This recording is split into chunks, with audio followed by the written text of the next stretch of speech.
सोचिए, जब आप सो रहे थे तब आपका भविष्य लिखा जा रहा था। जी हाँ, एक ऐसी जगह जहां लिए गए फैसले आपकी और मेरी, हम सबकी जिंदगी पर सीधा असर डालते हैं। आज हम बात करने वाले हैं संसद के उसी शीतकालीन सत्र 2025 की जो हाल ही में खत्म हुआ है।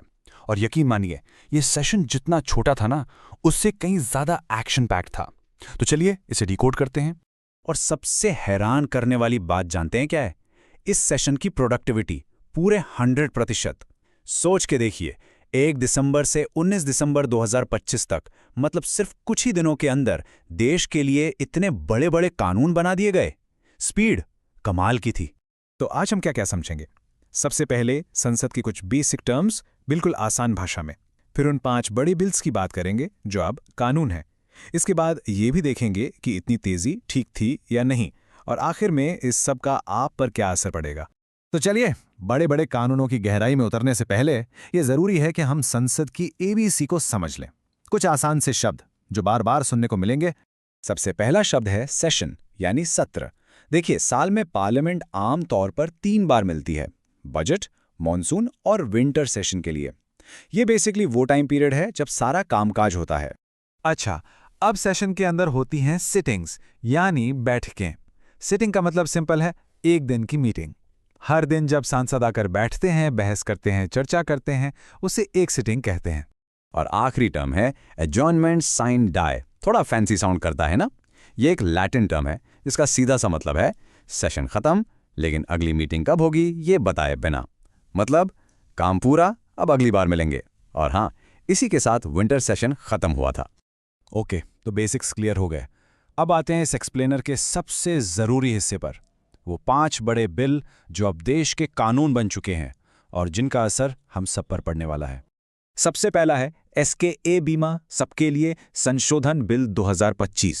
इसने इंश्योरेंस सेक्टर में एक बहुत बड़ा दरवाजा खोल दिया है, 100% फॉरेन डायरेक्ट इन्वेस्टमेंट यानी एफडीआई का। इसके अलावा विदेशी पुनर्बीमा कंपनियों के लिए कैपिटल की शर्तें आसान की गई हैं, और सबसे जरूरी, पॉलिसी होल्डर यानी आपके प्रोटेक्शन को और भी मजबूत किया गया है। तो सवाल यह है, इसका मतलब क्या है आपके लिए? आसान शब्दों में, अब दुनिया की बड़ी बड़ी इंश्योरेंस कंपनियां सीधे इंडिया में काम कर पाएंगी, जिसका मतलब है ज्यादा कंपटीशन, और जब कंपटीशन बढ़ता है तो आपको मिलते हैं ज्यादा चॉइसेस और बेहतर प्राइसेस। सिंपल। नंबर 2 पर है शांति बिल 2025। ये बिल इंडिया की न्यूक्लियर एनर्जी पॉलिसी में एक ऐतिहासिक बदलाव है, एक गेम चेंजर। क्यों? क्योंकि पहली बार प्राइवेट सेक्टर को न्यूक्लियर एनर्जी में पार्टिसिपेट करने की इजाजत देता है। इसके साथ ही पूरे सेक्टर के लिए एक सिंगल लीगल फ्रेमवर्क और सेफ्टी बॉडीज को कानूनी मान्यता भी दी गई। तो इसका आखिर मतलब क्या हुआ? जरा इमेजिन कीजिए, अब प्राइवेट कंपनियां भी सरकार की सख्त निगरानी में देश के अगले न्यूक्लियर पावर प्लांट्स बनाने में हाथ बटा सकती हैं। लक्ष्य बिल्कुल साफ है, क्लीन एनर्जी में तेजी से आगे बढ़ना। तीसरा बिल है विकसित भारत ग्राम गरिमा बिल 2025। ये बिल सीधे सीधे मनरेगा स्कीम को रिप्लेस कर रहा है। इसमें क्या नया है? पहली बात, रोजगार की गारंटी अब 100 से बढ़कर 125 दिन हो गई है। और इस सबसे बड़ा शिफ्ट ये है कि अब ये डिमांड ड्रिवन सिस्टम से हटकर एक नॉर्मेटिव बजट सिस्टम पर चलेगा, यानी फोकस अब विलेज लेवल प्लानिंग पर होगा। तो इसका असल मतलब क्या है?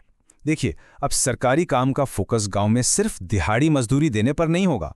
बड़ा मकसद है लॉन्ग टर्म एसेट्स बनाना, ऐसी चीजें तैयार करना जिससे लोगों को सस्टेनेबल यानी टिकाऊ आजीविका मिल सके। ये सोच में एक बहुत बड़ा बदलाव है। चौथा बिल है सेंट्रल एक्साइज अमेंडमेंट बिल 2025। जब से जीएसटी मुआवजा खत्म हुआ है, सेंटर के रेवेन्यू पर असर पड़ा है।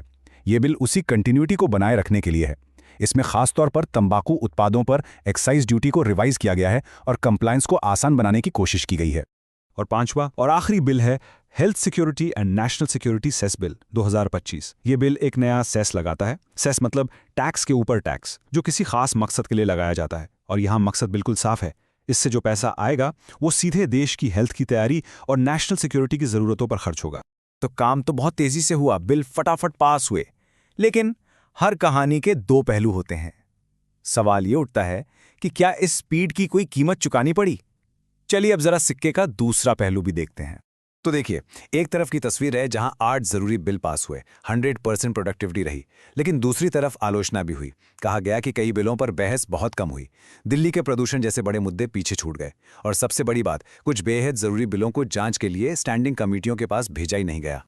अगर हम देखें कि इस सेशन का टाइम कहाँ गया, तो ये चार्ट एक साफ कहानी बताता है। लगभग 70% वक्त सिर्फ बिल पास करने में गया और मुद्दों पर बहस के लिए सिर्फ 20%। इससे एक गंभीर सवाल खड़ा होता है, क्या कानून बनाने की प्रक्रिया में जो जांच पड़ताल और बहस होनी चाहिए वो कहीं कमजोर तो नहीं पड़ रही? तो इतनी सारी बातों के बाद आपके लिए टेकअवे क्या है? इस पूरे सत्र से हमें और आपको क्या समझना चाहिए? ये पूरा सेशन हमें एक बहुत बड़े सवाल के साथ छोड़ जाता है। सवाल ये है कि क्या तेजी से बना कानून हमेशा एक अच्छा कानून होता है?